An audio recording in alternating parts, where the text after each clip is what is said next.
علمتنا إنك أنت العليم الحكيم كسيكا ولا حول ولا قوة إلا بالله العلي العظيم رب اشرح لنا صدورنا ويسر لنا أمورنا واحلل عقدة من ألسنتنا يفقه أقوالنا اللهم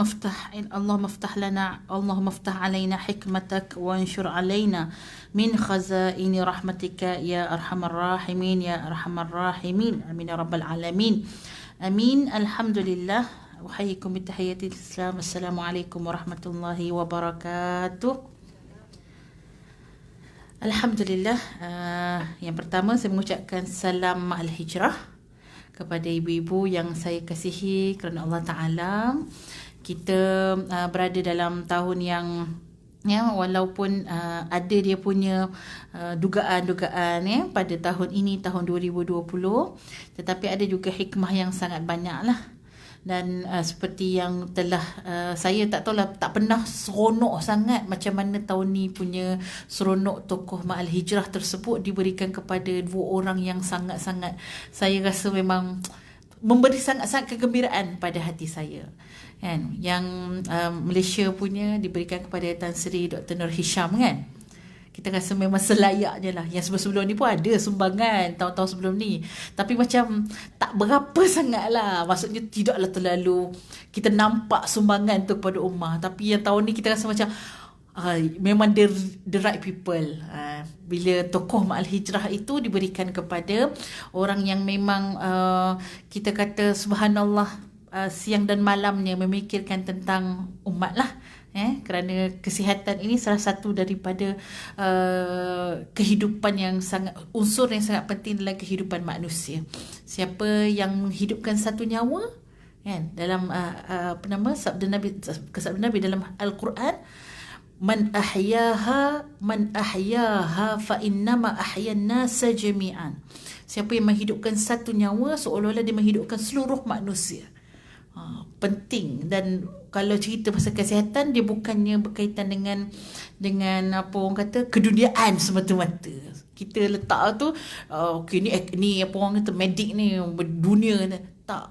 Rupanya manusia itu dia adalah dalam diri dia, semua itu ada dalam Al-Quran, semua itu ada dalam agama.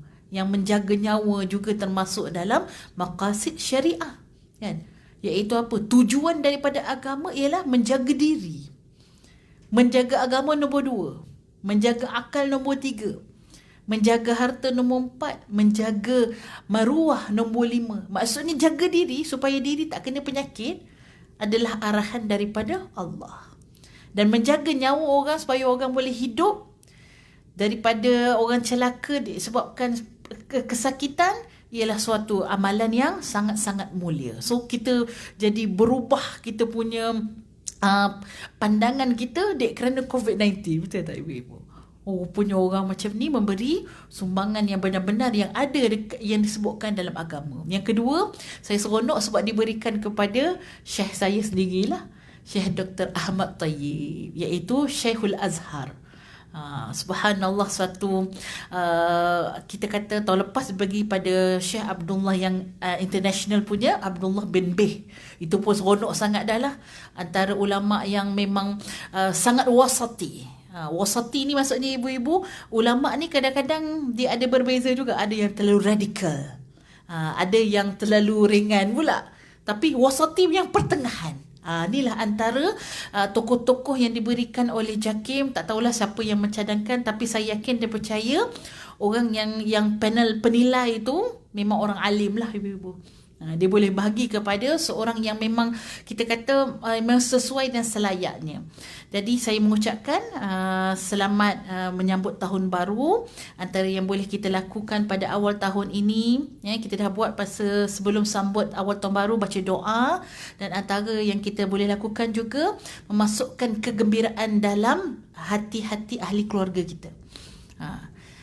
Patutnya 1 hari bulan lah semalam, tapi katalah tak sempat. Ada pula hari ni bila saya share, saya kata antara amalan para ulama'. Dia tanya pada saya, Ustazah buat apa semalam? Saya pun cakap lah, semalam satu Muharram. Jadi yang saya buat ialah memasukkan kegembiraan dalam ahli keluarga saya. Ayah, suami saya pun sama, dan saya, apa yang anak-anak nak, saya tanya dia kan. Anak-anak nak makan kat luar, okey, makan kat kedai mana kan, apa yang dia nak, kita bagi gembira. Nak pergi mana, lagi main pula dekat taman, bawa. Sebab apa? Para ulama sudah buat eksperimen, ibu-ibu. Eksperimen pasal perkara ini. Siapa yang memasukkan kegembiraan dalam hati ahli keluarganya pada awal tahun, Allah akan masukkan kegembiraan dalam hati dia sepanjang tahun. Subhanallah. Kalau siapa yang pada hari awal tahun pun dia dah buat macam-macam yang menyakitkan hati ahli keluarganya, buat biasa je, tak bersyukur pun, tidak meraihkan, nanti begitulah dalam setahun. Sudah dieksperimenkan oleh para ulama. Katalah tahun tu dia buat beria, tahun depan dia tak buat, konon-konon macam terlupa kan. Lain tahun depan dengan tahun sebelum tu lain. Eksperimen dah sudah dilalui. Jadi antara yang kita boleh lakukan di awal tahun ni, iaitu juga berpuasa dalam bulan Muharram, walaupun saya tak puasa hari ni kan. Jadi ibu-ibu, saya akan terus mulakan dengan buku Fiqh Wanita Muslimah. Okey, saya mohon maaf tak sempat untuk saya tuliskan notanya berkaitan dengan, insya-Allah kita akan masuk lebih kurang dalam 3 tajuk ya pada hari ini. Kita mulakan terus dengan tajuk permulaan. Hari itu kita dah belajar tentang wanita sebelum Islam dan bagaimana wanita selepas Islam. Kita masuk hari ini, tajuk ialah fiqh dan hukum wanita mempelajari ilmu. Fiqh, sebab tajuk besar kita ialah fiqh wanita muslimah, so kena tahulah fiqh tu apa kan. Lama dah belajar fiqh kan. Kak, fiqh tu apa kak? Rupanya senang je, fiqh tu faham. Yufaqihu fiddin kan, iaitu memahamkan dia dalam urusan agama. Jadi fiqh atau faqih maksudnya faham. Okay, nanti kita akan tengok apa dia punya isi-isi dia. Kita sebut dahulu hukum seorang wanita untuk dia belajar, menuntut ilmu. Qala Rasulullah sallallahu alaihi wasallam, talabul ilmi faridatun ala kulli muslim wal muslimah. Okay, hadis ini ada 2 riwayat. Riwayat yang pertama ada yang mengatakan bahawa hanyalah muslim sahaja. Faridah maksudnya wajib ke atas muslim, dan di dalam riwayat Ibnu Hibban wajib ke atas muslim dan muslimah. So dua-dua sekalilah disebutkan secara jelas. Riwayat Ibnu Hibban, muslim dan muslimah. Baik, bila sebut faridah samalah macam wajibah, iaitu mesti buat, tak boleh tinggal. Idzan, dalam kitab ini Syekh Sya'rawi berkatakan bahawa nahnu faradna ta'limul 'alal mar'ah. Daripada hadis benda kuat ibu-ibu, boleh keluar hukum. Jadi hukumnya apa? Wajiblah seorang wanita itu menuntut ilmu. Bukanlah orang kata alah, orang perempuan ni belajar tinggi-tinggi pun nanti masuk dapur juga, jadi tak payah belajar. Tak betul lah perkara tersebut. Walaupun dia duduk dapur, dia kena belajar. Walaupun katalah dia tak nak bekerja dengan majikan ataupun tak nak guna akademik, dia still kena belajar bagaimana cara untuk mengeja, menulis, mengira. Semua kemahiran untuk hidup dalam dunia itu wajib untuk perempuan belajar. Ada sandarannya lagi ibu-ibu. Satu hari kalau kita tengok bagaimana apabila Rasulullah sallallahu alaihi wasallam berkahwin dengan Sayyidatina Hafsah binti Umar. Okay. Namanya pun kita dah tahu kan, bila binti Umar anak Sayyidina Umar lah. So Rasulullah SAW berkahwin dengan anak Sayyidina Abu Bakar. Namanya siapa? Aisyah habbakilahu hubba man yuhibbuhu. Lagu glamour kan. Ibu tak tahulah dengar yang versi Arab ke versi Melayu. Tapi bila saya dengar versi Melayu tu rasa macam tak touching pula kan. Sebab yang versi Arab punya, dia punya seni kata lirik dia lain. Dia guna muzik yang sama, tapi dia tak ada lah yang romantis kau, dia tak ada. Kalau dalam bahasa Melayu punya macam tu kan. Okay. So jadi Rasulullah berkahwin dengan anak Sayyidina Abu Bakar, iaitu Sayyidatina Aisyah, dan berkahwin juga anak dengan Sayyidina Umar, iaitu Hafsah. Sebelum Hafsah ini berkahwin dengan Rasulullah, ayahnya bijak dah. Ayah dia panggil orang datang rumah. Orang sekarang panggil apa? Cikgu home tuition lah.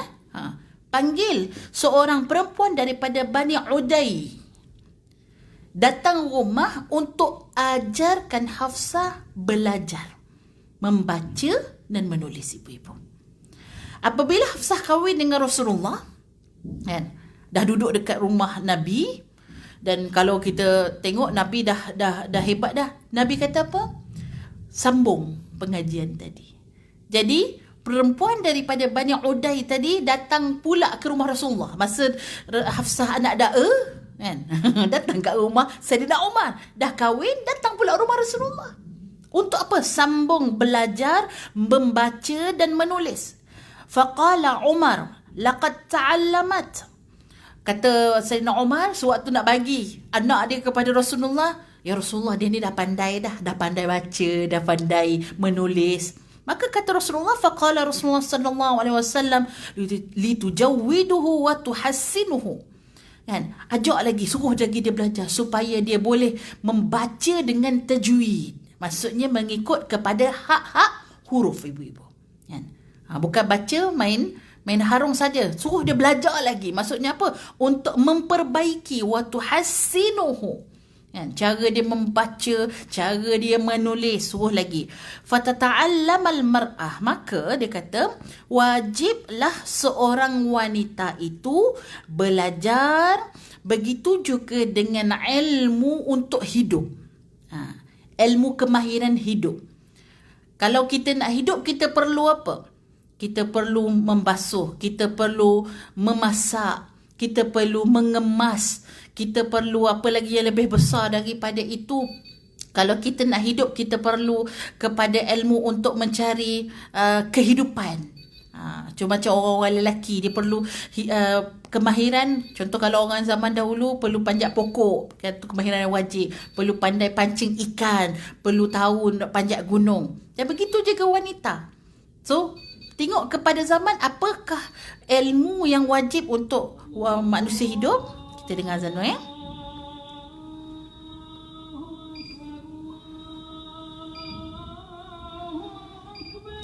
Allahu Akbar, Allahu Akbar.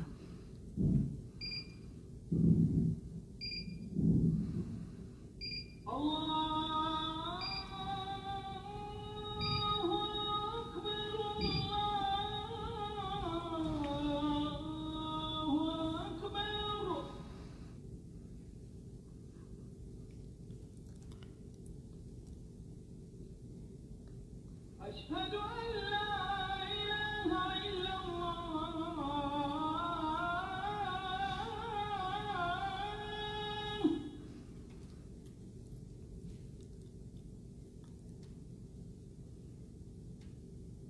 أشهد أن لا إله إلا الله.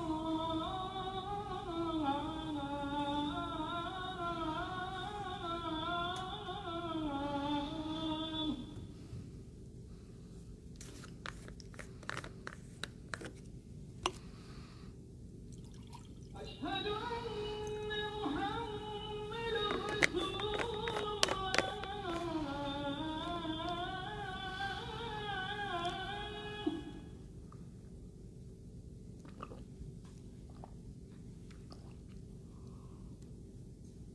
أشهد أن محمد رسول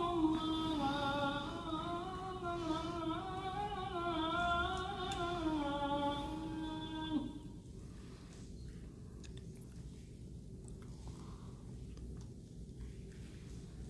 حي على الصلاة.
الله أكبر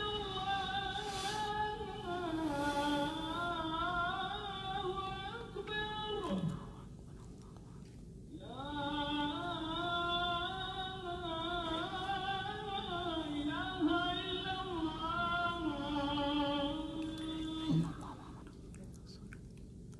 اللهم رب هذه الدعوة التامة والصلاة القائمة آت محمدا الوسيلة والفضيلة وابعثه مقاما محمودا الذي وعدته. Telah mengajar agama kita yang hanif bahawa belajar itu, siapa yang belajar kerana Allah dikira sebagai khasyiatillah, dikira sebagai suatu khusyuk kepada Allah. Siapa yang belajar kerana Allah dikira sebagai suatu takwa, orang yang takutkan Allah.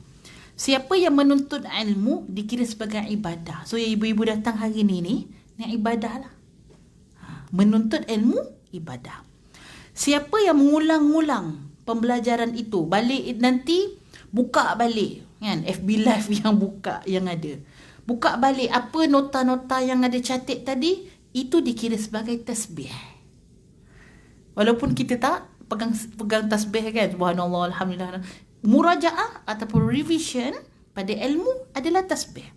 Siapa yang mencari al-bahsu anhu, maksudnya orang yang mengkaji.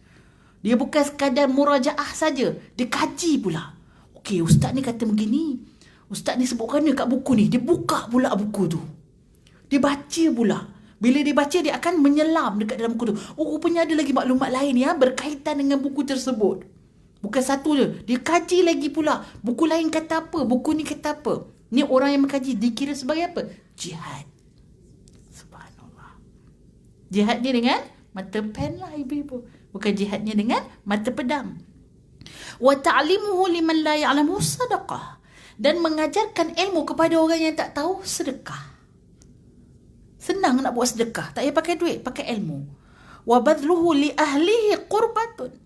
Dan siapa yang berusaha menaikkan ataupun kita kata berkorban untuk ahli ilmu, dia dikira sebagai suatu ibadat yang mendekatkan diri kepada Allah. Ini yang dibuat oleh orang-orang yang menjadi khadam kepada ulama, ibu-ibu.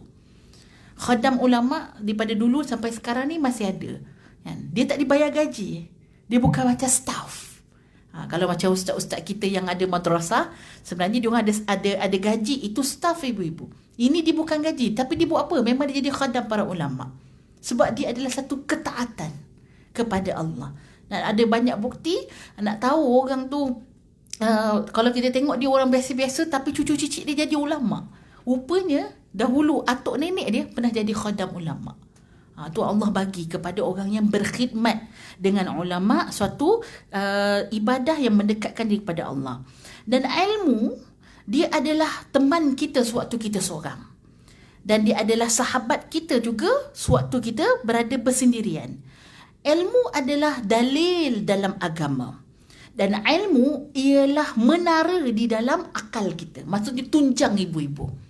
Kalau tak ada ilmu, akal kita akan jadi bengong lah. Kan? Yang baik dia kata tak baik. Sebab apa? Akalnya dah tidak disemai dengan ilmu, maka akan jadi terbalik. Itu antara peranan ilmu. Wabihi yarfa'ullah aqwaman. Dan dengan ilmu Allah mengangkat sebahagian daripada manusia. Sebagai manusia, naik dia ataupun tinggi dia kerana apa? Muka dia bukan biasa-biasa, jawatan biasa-biasa, tapi kerana alim dia, kerana ilmu dia tu Allah angkat dia. Wa yakhfadul akharin. Ada orang lain dia punya jawatan dia macam-macam ada, tapi ilmu tak ada kan?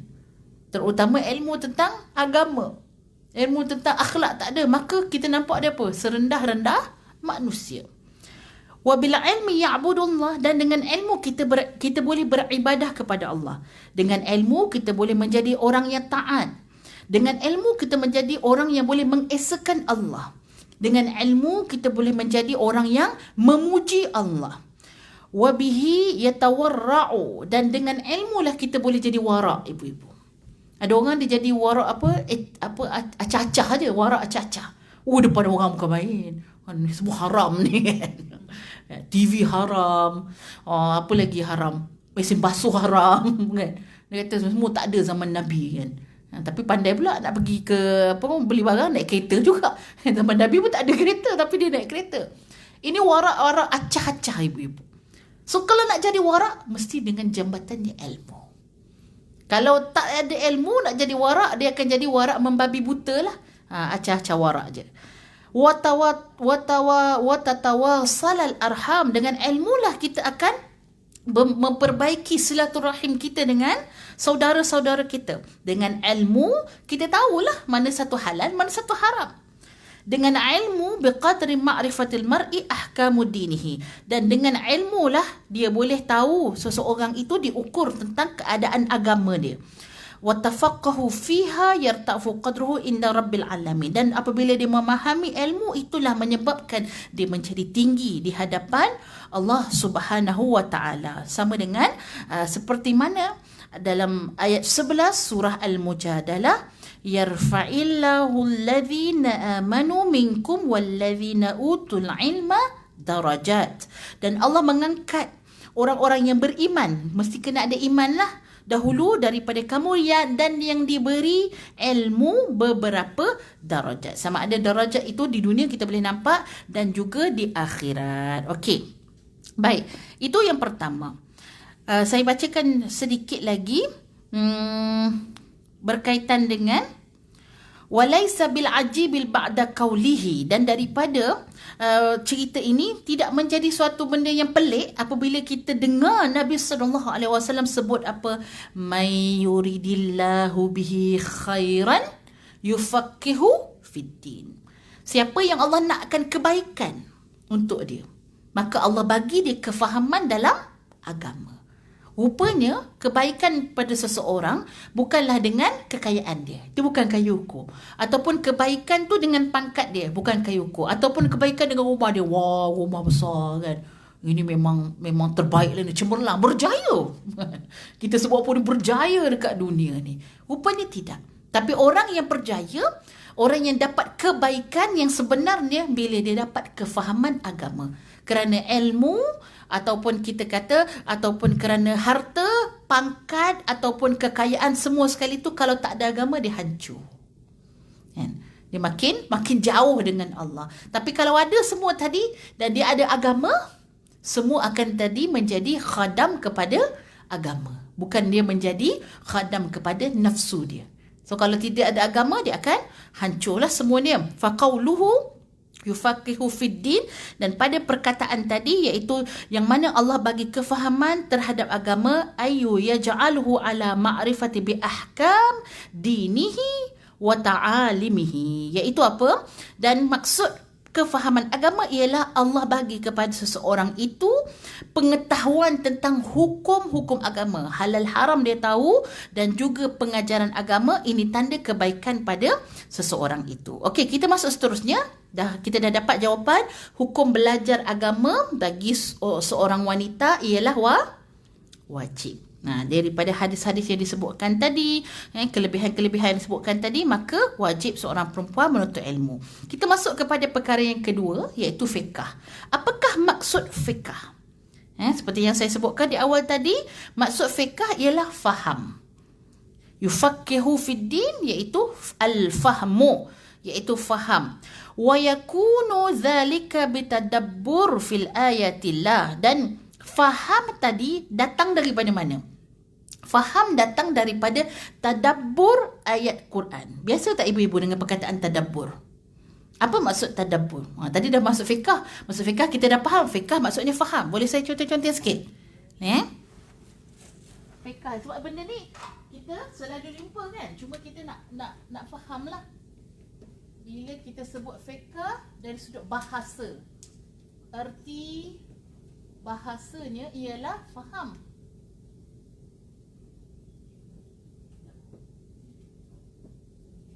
Okey. Jadi dia bila dia nak faham sekarang ni, dia nak dapat fiqh, dia mesti melalui proses ibu-ibu. Nak dapat fiqh hukum halal, haram, macam mana nak solat, macam mana benda-benda yang berkaitan dengan perkara ibadah harian kita yang kita boleh ukur dengan zahir, macam mana nak dapat Melalui apa? Prosesnya ialah tadabbur. Nak dapat fiqh, nak dapat faham tentang ahkam, tentang apa? Hukum Allah kan? Tentang hukum-hukum Allah. Prosesnya yang pertama ialah at-tadabbur. Tadabbur. Okey. Tadabbur apa? Yang pertama ayat Al-Quran. Tadabbur apa? Yang kedua sunnah daripada hadis-hadis Nabi. Yang ketiga, kalau dia tengok dekat dalam buku ni, yang ketiga terus kepada an-nazar fil athar salafus salih min as-sahabah wat tabi'in wa a'immatud din, dan melihat kepada apakah peninggalan yang ditinggalkan oleh peninggalan salafun salih, orang salih daripada ketua-ketua agama. Okey. Yang pertama ayat daripada Allah. Yang kedua daripada Nabi. Yang ketiga ni daripada orang-orang soleh ni, termasuklah sahabat, tabi'in. Sepatutnya salafun salih orang yang ketiga lah. Salafus salih kan dia sebut salafus salih, dan juga yang keempat itu ketua agama. Okey. So jadi peninggalan daripada mereka-mereka ini, inilah yang akan mengeluarkan hukum-hukum berkaitan apa yang Allah katakan wajib, haram, macam mana nak lakukan, apakah rukun dalam salat, apa dia sunnah dalam salat. Sebab kalau kita hanya ambil dua ni, kadang-kadang kita tak faham. Kita tak faham sebab ilmu Allah ni terlalu tinggi. Ayat Quran tu terlalu tinggi. Hadis Nabi pun mukjizatnya jawami'ul kalim, iaitu dalam satu patah perkataan ataupun dalam satu potongan ayat, tapi maksudnya terlalu banyak. Maka kena tengok juga kepada apa yang dilakukan ataupun telah ditinggalkan oleh para sahabat. Sebab sahabat ni dibelajar terus daripada Rasulullah. Rasulullah dapat wahyu terus daripada Allah. Okey, dan Al-Quran merupakan kalamullah, daripada Allah terus. Tabi'in dia belajar pada sahabat. Dan salafun salih dia belajar pada tabi'in. Dan ketua-ketua agama ini, contohnya seperti mazhab-mazhab yang mu'tabar, mereka ini bukannya mengambil daripada akal mereka sahaja, tapi telah melihat kepada semua apa yang ada. Itu yang namanya tadabbur. Okey, tadabbur tu maksudnya dia meneliti ataupun mengkaji semua ini, dan akhirnya yang dikeluarkan ialah hukum Allah. Yang mana bila orang tu dia tahu hukum Allah, dia faham hukum Allah, maksudnya dia sudah fahamlah apa maksud daripada perintah Allah kepada hamba-Nya. Okey. Itulah yang diterangkan oleh Syekh Asy-Sya'rawi rahimahullah. Baik, kita tengok seterusnya. Falnakun min khiyarin nas fil Islam bil fiqh fid din. Dan nak jadi orang yang paling baik dalam Islam, mestilah dia kena memahami agama. Seperti qala khatimul anbiya wal mursalin, seperti sabda Nabi sallallahu alaihi wasallam, tajiduna an-nasa ma'adin. Dan bila kita lihat manusia tu ada yang seperti permata. Fa khiyaruhum fil jahiliyah, khiyaruhum fil Islam idza faqahu. Sebahagian pada mereka ni pada zaman jahiliah dia, kalau ikutkan zaman jahiliah ni zaman tak baik. Tapi waktu zaman jahiliah pun dia dah bagus dah. Dan apabila dia masuk Islam, dia bagus juga. Sebab apa? Sebab bila dia masuk Islam, dia faham tentang agama, maka dia jadi orang yang paling baik. Contoh paling terdekat ialah Sayyidina Umar. Betul tak ibu-ibu? Sebelum masuk Islam, dia punya cengih dia, orang Kedah kata.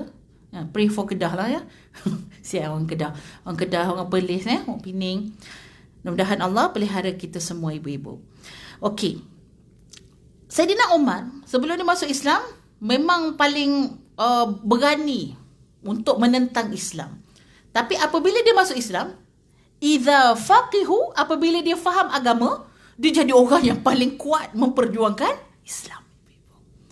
Pasal saf sahaja pun, hampir-hampir siapa yang tak jaga saf dalam solat, kaki dia habis kena potong. Sebab dia nak tegakkan saf dia dengan pedang ibu-ibu. Bukan cakap-cakap lah. Kalau orang lain, saf kan. Tapi Saidina Umar tak. Dia sangat-sangat berani ibu-ibu. Sangat-sangat tegas dalam urusan agama. Sebab apa? Dulu bahasa jahiliah, dia tak faham. Tapi bila dia faham, dah masuk Islam, dia adalah orang yang paling baik. Okey, kita tengok lagi sedikit berkaitan dengan ilmu ini.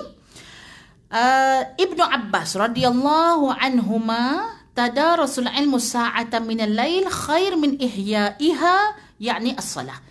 Kata Ibnu Abbas, asar ini mengatakan bahawa siapa yang belajar agama pada waktu malam, maksudnya qiyamul lail dia adalah qiyamul membaca Al-Quran, membaca ilmu-ilmu, dia kata itu lebih baik daripada menghidupkan malam tersebut dengan salat. Maksudnya kalau anak-anak kita yang jenis suka stay up ataupun bangun awal untuk belajar, dia dikira sebagai seorang yang menghidupkan malam dan lebih baik daripada solat. Bagusnya ilmu ini untuk kita sentiasa mendampingi ilmu sampai begitu sekali. Dan tabi'in al-jalil, at-tabi'i al-jalil Qatadah. Apa Saidina Qatadah kata rahimahullah, babun minal ilmi yahfadhuhu ar-rajul li salahin nafsuhu wa salahin man ba'dahu afdalu min ibadatil haul. Dia kata daripada ilmu ini, siapa yang menghafalnya, seorang lelaki yang menghafal ilmu untuk menjadikan diri dia baik ibu-ibu. Yang kita nak jaga diri kan. Yang boleh jaga diri kita bukannya vaksin yang kita pakai. Yang kita suntik. Yang boleh jaga diri kita bukan perkara hissi ataupun perkara fizikal yang kita nampak. Tetapi yang boleh jaga diri kita adalah ilmu. Maka dia tuntut ilmu untuk apa? Untuk jaga diri dia. Dan menyebabkan salahum min ba'dahu, dan orang selepas dia boleh jadi baik juga. Bukan dia saja baik, orang lain pun boleh jadi baik dengan ilmu yang dia tuntut. Afdalu, maksudnya lebih baik dia beribadah selama setahun. Maksud dalam setahun tu ibadah je, katalah solat dia solat je ibu-ibu. Tapi kalau dia tuntut ilmu untuk jadikan diri dia tidak terjatuh dalam mudaratan dan juga orang lain, ini lebih baik. Okey. Imam Sufyan Ats-Tsauri rahimahullah juga mengatakan bahawa laisa amalun ba'dal faraid afdalu min talabil ilmi. Tidak ada amalan-amalan wajib yang mana selepas pada itu lebih baik daripada menuntut ilmu.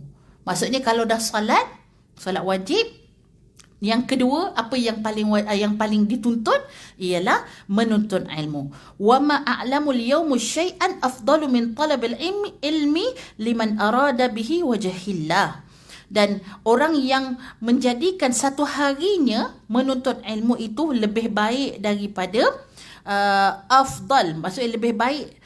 Wa ma a'lamul yawm, dan hari yang paling baik untuk seseorang itu apabila dia menjadikan hari dia adalah untuk menuntut ilmu. Maksudnya jangan sia-siakan hari kita tanpa kita tuntut ilmu walaupun sedikit. Ini prinsip orang-orang yang berjaya ibu-ibu. Saya pernah baca seorang ahli ekonomi di dunia lah, dekat mana saya tak ingat. Dia cerita dalam dokumentari, dia kata bagaimana dia terang ibu-ibu pasal ekonomi dunia masa sebelum COVID tu, banyak masa kan kat rumah kan. Jadi macam-macam lah dokumentari saya dengan suami tengok. Antaranya tentang bagaimana dia baca ibu-ibu. Masa tu belum berlaku apa-apa lagi sebab baru lagi. Maksudnya dekat dunia baru lagi, belum memberi kesan kepada ekonomi. Tapi dia dah baca dah apa akan jadi pada tahun ini, 2 tahun lagi, 5 tahun lagi, 10 tahun lagi. Macam mana dia boleh baca ibu-ibu?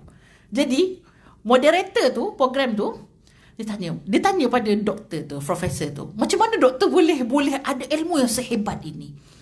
Dia kata rahsia dia bagi dia kongsi rahsia. Dia kata dalam satu hari paling kurang 4 jam aku belajar. Belajar dia kata, bukan aku mengajar. Walaupun saya dah macam ni, dia kata saya dah kalau ikutkan antara orang yang dikira pakar ekonomi dalam dunia, tapi saya masih letak masa saya untuk belajar. Syekh kami, Dr. Syekh Ali Jum'ah, juga orang tanya kepada dia, macam mana Syekh boleh jadi alim? Alim sangatlah. Orang tanya pasal fiqh, tak payah cakap lah. Kan? Tanya pasal Al-Quran, tak payah cakap lah. Itu memang dalam genggaman dia. Dia belajar pula ibu-ibu, dia dapat MBA kan? MBA yang Master of Business. Bukan master lagi, dah PhD dah. Tapi memang dia punya bidang tu dalam bisnes ibu-ibu. Tapi dia seorang ulama. Maksudnya kalau tanya pasal finance, pasal bank ke apa, memang dalam tangan dia ibu-ibu.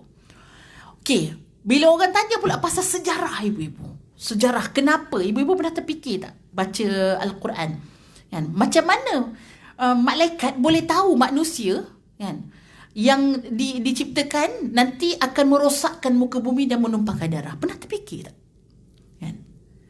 Macam mana malaikat boleh tahu?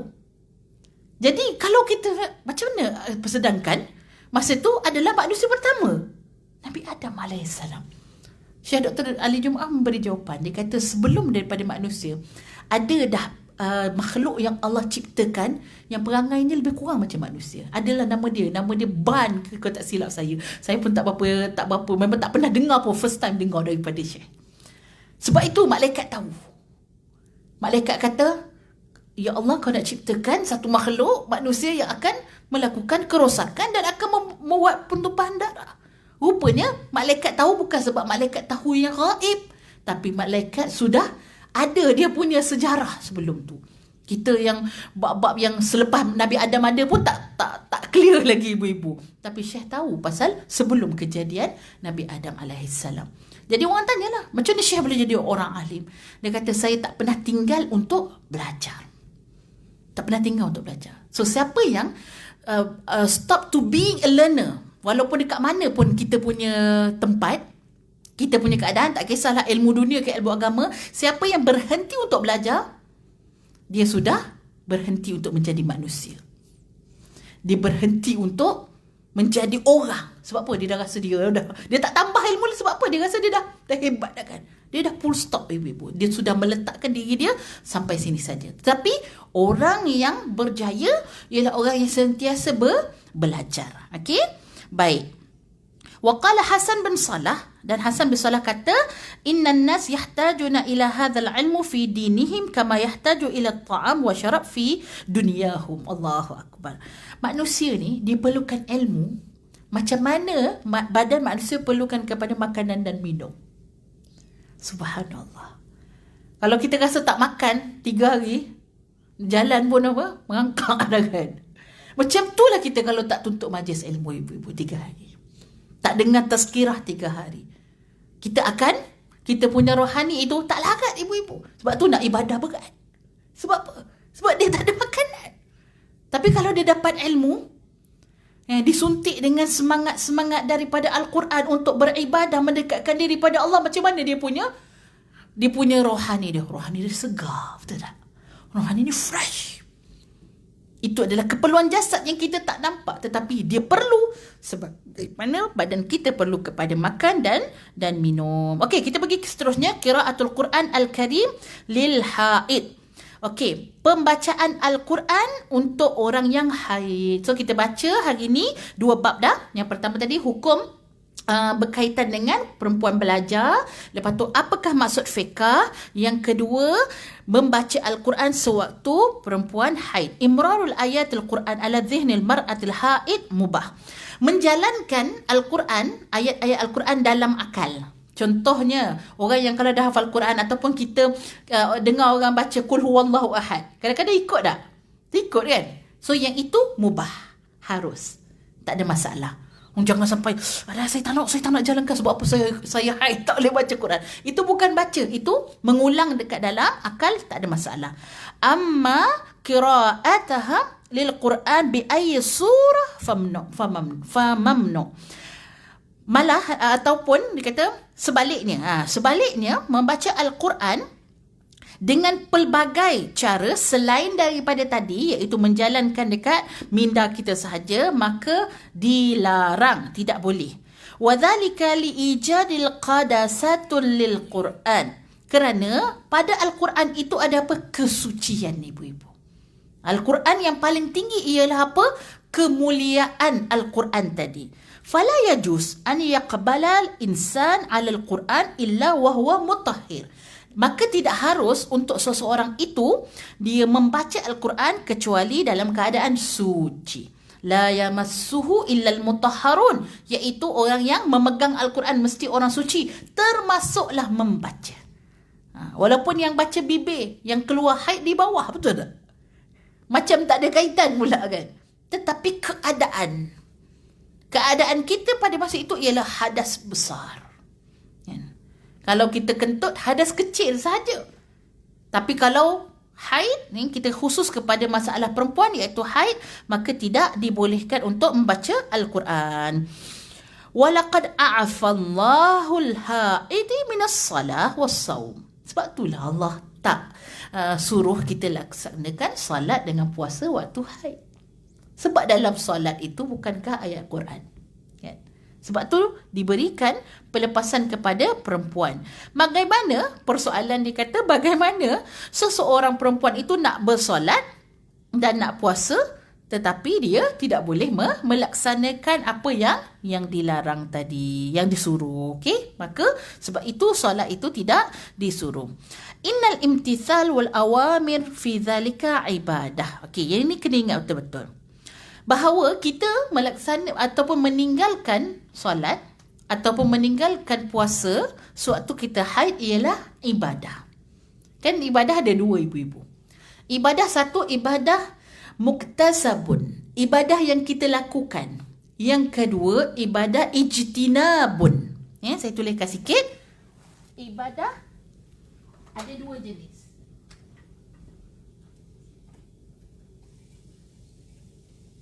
Satu, ibadah yang kita buat, muktasab. Yang kedua, ibadah ijtinab. Minta maaf lah Kak ya. Kak Marza minta maaf.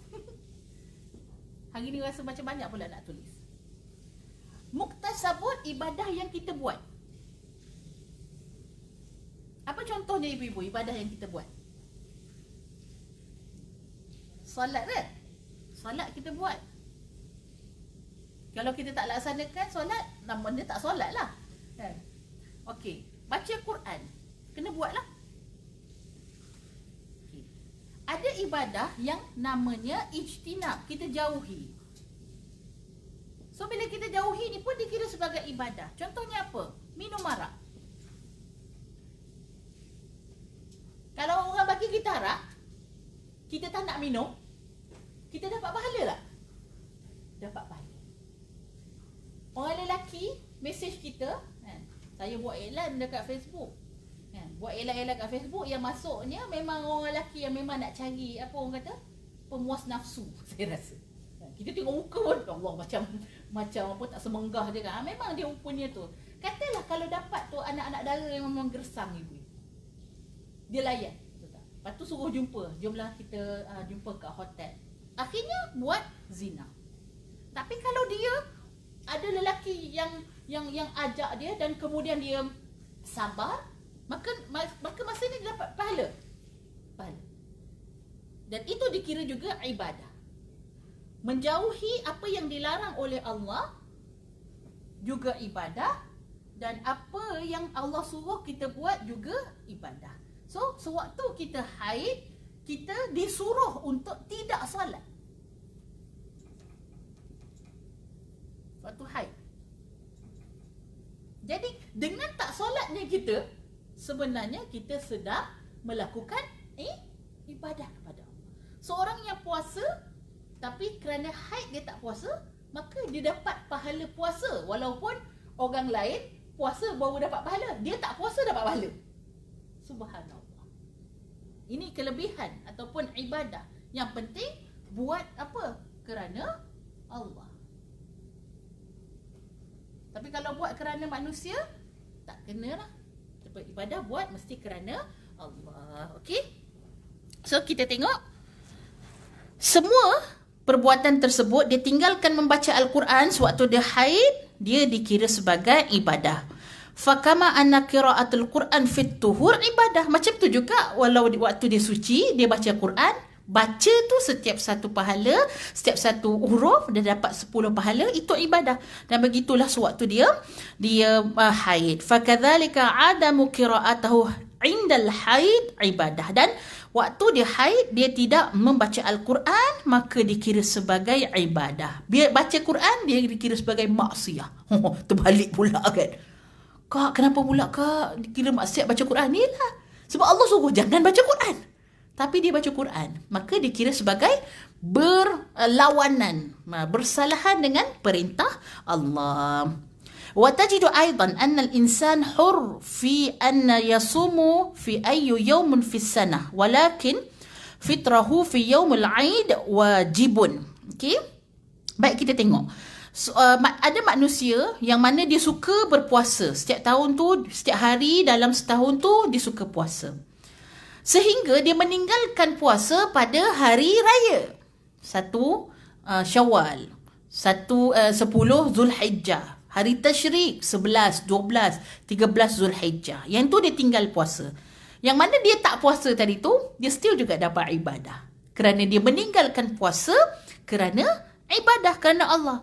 وكذلك تعجيل الإفطار عند أذان مغرب وامتثال ذلك عبادة مثل صوم النهار تماما. Seperti juga mempercepatkan berbuka puasa sewaktu kita puasa, kan? Dengar azan terus makan, dengar azan terus cari kurma, dengar azan terus minum air. Itu dikira sunnah ataupun dikira sebagai ibadah kepada Allah. Okey?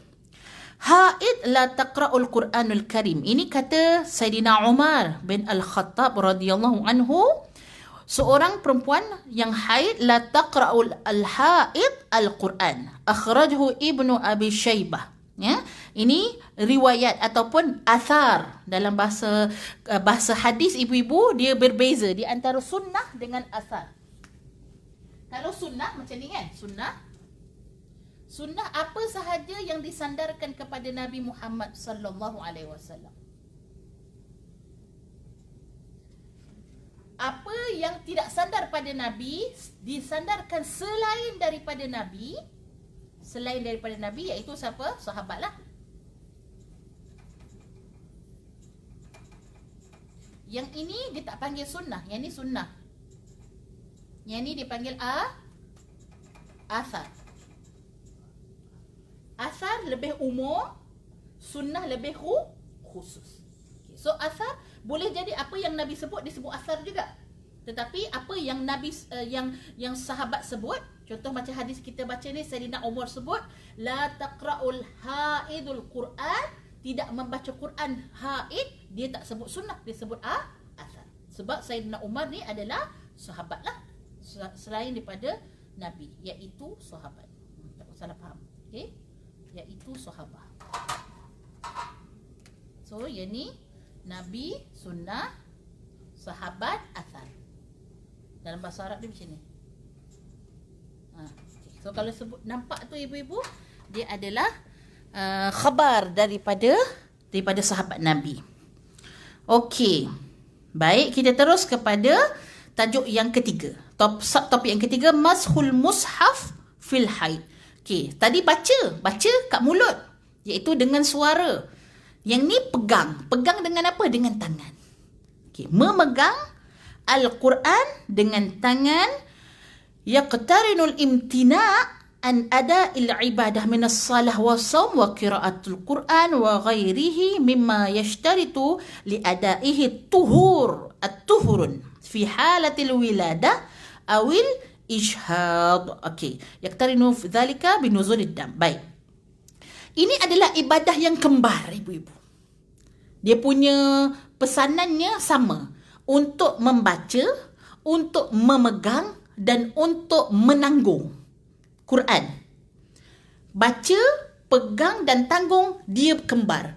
Maksudnya bukannya satu sahaja. Maksudnya kalau boleh baca, dia tak pegang tapi dia boleh baca. Tak, dia sama. Tak boleh pegang, tak boleh baca, tak boleh tanggung. Okey? Dia bersama. Kerana apa? Keadaannya semuanya adalah untuk menaikkan keadaan martabat Quran, yang mana Quran ini tinggi, ibu-ibu. Quran ni mulia.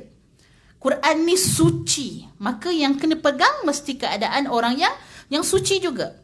Fatastati'ul mar'atu idza inqata'a anha damul arba'ina yawman an tatatahhar wa tamarisu ibadatuha bisyakli tabi'i. Okey, maka contoh perempuan yang wiladah, iaitu lepas pada mengelahirkan anak. Maksimum berapa? Maksimum berapa ibu-ibu? Darah nifas 60 kan? Tapi kebiasaannya 40. Ni dalam kiraan mazhab Syafi'i. Minimumnya darah wiladah ni 1 sekali pancut lah. Kalau ada setitis pun sudah dikira ada nifas. Kebiasaannya 40 dan maksimumnya 60. Dalam kitab ini mengatakan bahawa sekiranya seorang tu dah terpotong, dah habislah 40 hari, mestilah dia menjadikan diri dia bersih dahulu, sebagaimana dia membersihkan diri dia daripada haid, kemudian baru dia boleh menyentuh Al-Quran. Amma idza nazala dam aktsaru min 40 yawman fa'alaiha an tatatahhar ba'da 40 wa tumarisu ibadataha ba'da dhalika lianna hadha ad-dam laysa tabi'iyan fala yufsadu salataha wala saumuha. Okey. Di dalam keadaan perempuan tu istihadah, ibu-ibu. Kalau dia haid, misalan kata haid kebiasaan hari dia adalah 7 hari. Katalah hari tu dia kena, bulan tersebut dia kena sampai 13 hari. So, hari yang ke-8 dia keluar darah. Tapi darah tu bukan pada hari kebiasaan dia. Kita setiap orang dia ada adatul muhakkamah. Dia ada adatul muhakkamah. Ada adat pada hari kita. Contoh, ada orang harinya 7 hari. Kalau beza pun 7-8 hari begitu. Tapi kalau 7 dengan 13 kan jauh. Kan? 7-13 jauh. Nak kena ambil apa? Dah ustazah dah warna merah. Memang kira tu. Tak. Dia kena ambil 7. Kalau masalah dia ada adat, kena ikut pada adat dia. Kalau orang tu tak ada adat, memang kadang-kadang kena 2 hari, lepas tu kena 10 hari, lepas tu kena 7 hari, lepas tu bulan depannya kena 15 hari pula. Yang ni orang tak ada adat, dia boleh tengok kepada ciri-ciri darah tersebut. Kalau tak ada adat, tengok ciri darah. Tapi kalau ada adat, dia pegang adat dia. Lebih pada adat dia, iaitu istihadah dah. Walaupun dalam tempoh 15 hari. Okey, yang ni jelas ya. Maksudnya kena tengok dahulu bulan lepas kita kena berapa hari, ataupun 2 bulan lepas kena berapa hari. Itu kita punya kuantiti pada diri kita. Baik, dia kata kalau dah selepas pada tu tak apa. Kalau dah lepas pada tempoh adat tadi, keluar lagi darah, itu istihadah. Masa tu boleh sahaja sucikan diri dan boleh baca Quran. Jangan apa orang kata 2 tahun dia kena keluar darah 2 tahun dah dia tak baca Quran. Mentang-mentang keluar darah punya pasal, masa itu dia kena membaca Al-Quran. Dia wajib untuk solat. So, satu solat dengan satu wuduk, dan selepas pada tu dia nak baca walaupun 2-3 juzuk Quran tak ada masalah, walaupun darah tu keluar. Sebab dia bukan darah haid. Dia ada darah istihadah, darah penyakit. Amma antahu ta'am wa hiya ala ghairi tahara fahadha la syai'un fihi. Okey, ini kan ada waktu orang jahiliyah, waktu orang Yahudi, dia kata kalau perempuan yang haid tu, kalau dia masak makanan tu jadi racun kan. Maka dijawab sekarang ni oleh Syekh kata apa, kalau makanan pula, kalau dia memasak sewaktu haid, tak ada masalah, makanan tu tak jadi apa-apa pun. Sebab yang datang haid itu adalah pada kemaluan dia, bukan pada tangan dia. Wa tastati an tuaddi kullu wajibata al-yawmiyah, dan dia boleh tunaikan segala kewajipan harian dekat rumah tangga dia, masak ke,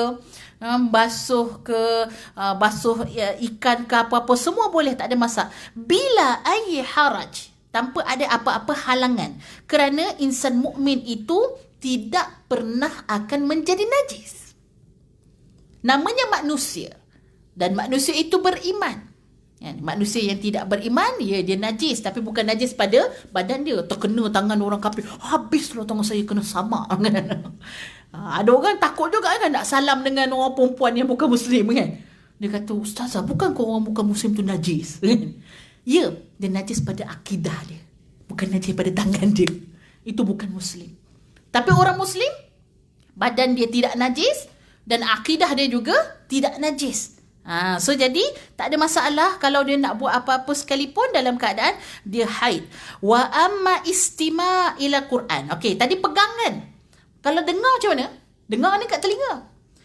Fayumkinu kadhalika walakin mamnu' huwa imsakul mushaf asy-syarif atau qiraatul Quran. Okey, dia kata kalau nak dengar Quran tak ada masalah, tapi jangan pegang mushaf.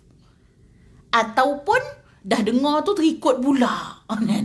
Ikut tu dengan suara. Ikut dengan suara.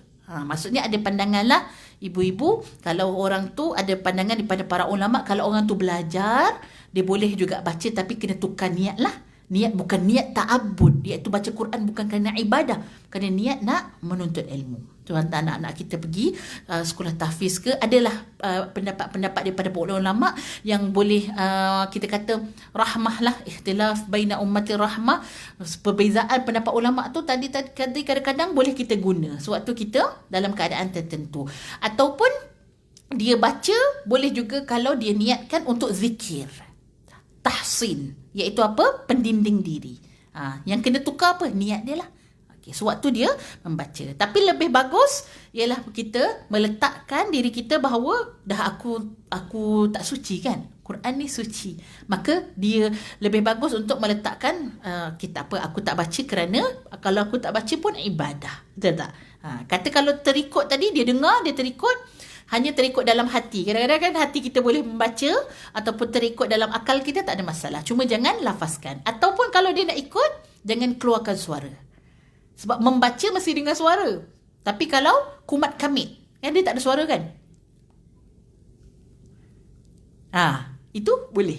Sebab dia tidak ada suara. Okey.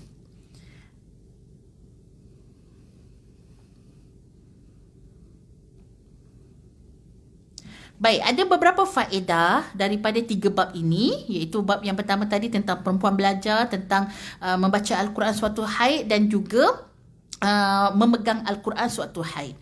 Ada beberapa perkara luar yang boleh kita ambil faedah. Yahilun naum ma'a mar'atul haid wa aklu wa mukhalatatu wal mubashirah dunal jima'. Okey. Selain daripada perkara-perkara tadi, dihalalkan untuk perempuan haid itu tidur bersama pasangannya. Tak ada masalah. Ataupun makan bersama ahli keluarganya. Wa mukhalatah dengan manusia, dan bercampur gaul dengan manusia. Ni menjawab baliklah ibu-ibu. Orang Yahudi kalau perempuan haid tadi, dia makan dekat duduk sebelah kucing lah. Dia tak makan dekat meja sekali dengan ahli keluarga. Tapi dalam Islam tak ada masalah. Tidur sebelah dengan suami. Bagaimana perempuan yang haid dihalau oleh suami waktu zaman jahiliah kan? Kau period kau pergi kau tidur dekat store kan? Jangan tidur sebelah aku. Tempat tak boleh ibu-ibu. Pada dia najis sungguh. Tapi Rasulullah Sayyidatina Aisyah tidur saja dengan Nabi di bawah satu selimut. Dia orang punya terkejutnya, ya Rasulullah kan? Boleh ke macam tu? Dia kata haid tu bukan ada pada tangan dia kan? Haid tu pada kemaluan dia saja. So tidak ada masalah untuk tidur sekali, untuk makan sekali. Al-mubashirah maksudnya dia apa kita kata, dia pegang isteri dia, pegang untuk bersuka-suka tapi tanpa jima'. Taqul Zainab binti Abi Salamah, inna Ummu Salamah qalat li hattu wa ana ma'a Rasulullah sallallahu alaihi wasallam fil khamila fansalaltu ذهبت خفية فخرجت منها وأخذت ثياب الحيض فلبستها. Okey, ini cerita pasal Ummu Salamah, bagaimana dia bersama dengan Rasulullah. Bukan bersama tu maksudnya melakukan hubungan badan, tetapi kehidupan itu sama seperti biasa. Tak ada masalah pun untuk tidur sama dan sebagainya. Baik, kemudian kita tengok sikit lagi. Okey, tapi jangan bersama tak boleh Kalau kita tengok kat sini, mubasyarah tadi dia maksudnya dia menyentuh-jentuh lah dia berseronok-seronok tetapi tidak boleh melakukan jima'. Okey. Baik. Banyak juga ni. Ma yuhrimu 'ala zawj 'ala al-haid. Okey. Yang orang lelaki tak boleh buat waktu perempuan haid apa? Iaitu tidak boleh mendekati perempuan. Mendekati tu maksudnya melakukan jima'. Fa'tazilun nisa'a fil mahid wala taqrabuhunna hatta yadhurna. Yakni apa? Maksud daripada Al-Quran ini, jauhilah ataupun asingkanlah diri kamu dengan perempuan kamu sewaktu perempuan kamu haid. Jangan dekati mereka sehingga mereka suci. Sehingga mereka suci maksudnya sehingga terputus darah dan juga apabila perempuan itu mandi wajib. So apabila suci, dia bukan cukup untuk terputus darah tapi sehingga mandi wajib. So ibu-ibu, saya pun berperasan pukul 2.10. Habislah setakat itu untuk ada lagi sikit tapi dah masuk tajuk baru, iaitu bagaimana orang yang telah melakukan jima' sewaktu haid. Dia melakukan jima' waktu haid, adakah padanya kafarah? Kena bayar denda ke tak? Nak tahu? Pastikan anda bersama dengan saya pada bulan hadapan. Cuba teaser pula kan? Teaser bulan hadapan. Okey ibu-ibu. Saya elakkan sedikit. Ini buku Izi Tadabbur. Tadi cerita pasal tadabbur, meneliti dan mengkaji. Saya pun ambil tajuk yang sama juga, iaitu tadabbur. Tapi bukan untuk mengeluarkan hukum fiqh, tapi tadabbur pada ayat Quran. Easy bahasa Inggeris, tadabbur bahasa Arab. Easy mudah. So macam mana kita nak baca Quran? Lepas tu kita nak rasa Quran tu sangat dekat dengan kita. Mesti kita tadabbur. Kalau kita baca tafsir, asbab nuzul, kita rasa jauh sangat. Sebab kita baca, contoh ayat khamar kan, ayat pengharam khamar. Kita rasa, masa tu ada orang minum arak. Lepas tu Allah kata pasal arak itu ada kebaikan, ada keburukan. So jadi kita rasa jauh ibu-ibu. Nak rasa dekat dalam kehidupan kita, mesti kita tadabbur. Saya ambil satu ayat dalam saya letak 23 ayat Quran potongan pendek yang selalu kita baca dan kita dengar, tapi apa tadabburnya? Contoh surah Al-Baqarah ayat 195, wa ahsinu innallaha yuhibbul muhsinin. Saya ambil ayat tu, berbuat baiklah kamu kerana Allah suka orang yang berbuat baik. Macam mana nak ambil tadabbur? Saya bawakan kepada ibu-ibu easy tadabbur dia. Apa tadabbur mudah? Berbuat baiklah dalam semua perkara. Fitrah manusia itu adalah suka kepada yang baik, dekat dengan perkara yang baik, tenang apabila berbuat baik. Betul tak ibu-ibu? Kita masuk masjid, masuk surau tenang kan? Sebab tempat orang buat baik. Tu fitrah kita. Masuk tempat yang ada bunyi kan, serabut kan, walaupun asalnya tak serabut, masuk tu serabut, tempat orang-orang buat benda yang tak baik, jauh pada fitrah manusia. Manusia suka dilayan dengan yang baik. Dengan fitrah itu Allah mengajarkan manusia melalui kalam ini untuk berbuat kebaikan. Berbuat baiklah sesama manusia, berbuat baiklah dengan haiwan, buat baik dengan tumbuhan, buat baik dengan alam. Kerana Allah itu maha baik dan Allah menyukai orang yang baik. Saya bagi terus 3 mari beramal. Maksudnya 1, 2, 3 mari beramal ni macam mana kita nak apply ayat ni dalam kehidupan kita. Yang pertama, untuk menjadi orang yang baik, dia adalah satu proses yang panjang. Kita selalu fikir apa? Dia dah berhijrah pakai tudung. Baik dah dia. Senangnya macam tu. Pakai tudung terus jadi baik, senang je. Nak jadi baik prosesnya panjang dan lama ibu-ibu. Maka nak jadi baik mesti kena buat sesuatu dalam keadaan yang paling baik, keadaan yang cemerlang. Saya bezakan di antara contoh-contoh apa yang biasa kita sebut orang zalim, orang adil, orang baik. Orang zalim ialah orang yang berbuat kezaliman dan membalas orang lain kezaliman tu dengan kezaliman lain pula. Orang baling kita batu, apa yang aku ada kasut, aku baling pula kasut. Ini orang zalim. Orang yang, minta maaf. Orang yang melakukan kezaliman kepada orang lain. Orang yang melakukan kezaliman kepada orang lain. Silap. Orang yang zalim ialah orang yang tak buat apa-apa kat dia. Contoh, kan, makcik tu tengah minta sedekah, kan. Tiba-tiba kita baling sesuatu yang menyakitkan hati dia. So kita orang zalim lah. Orang tu tak buat apa-apa kat kita baling. Tapi yang tadi saya sebut tadi, orang tu baling kat kita batu, kita baling kita kasut, itu orang yang adil. Dia baru adil. Kan? Dia buat jahat, kau buat jahat juga. Ataupun dia buat baik kat kita buat baik kat dia. Contohlah, jiran kita bagi kita cengkodok pisang. Kita balas dengan cengkodok cempedak. Dia buat baik tu baik. Rupanya kita belum jadi baik lagi. Kita baru jadi orang yang adil, ibu-ibu. Bila nak jadi orang baik, kita boleh berbuat baik kepada orang yang berbuat kejahatan pada kita. Jiran kita bagi sampah, ibu-ibu, pada kita. Petang nanti kita bagi dia nasi mandi, ibu-ibu. Kambing lagi. Baru jadi orang baik. Wallah, susah dia tu. Itulah. Bukan senang. Innallaha yuhibbul muhsinin tu. Allah suka pada orang baik. Bukan senang-senang. Maksudnya nak kena mujahadah baru boleh jadi orang baik. Nombor 2, jangan pernah berasa rugi apabila berbuat kebaikan.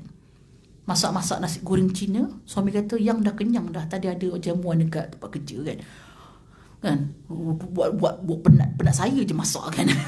Sakit hati. Tapi segala kebaikan semua kita tahu Allah telah menghargai dan membalas dengan balasan-balasan baik. Maka segala sekecil-kecil kebaikan pun jangan pernah kita rasa rugi kita buat.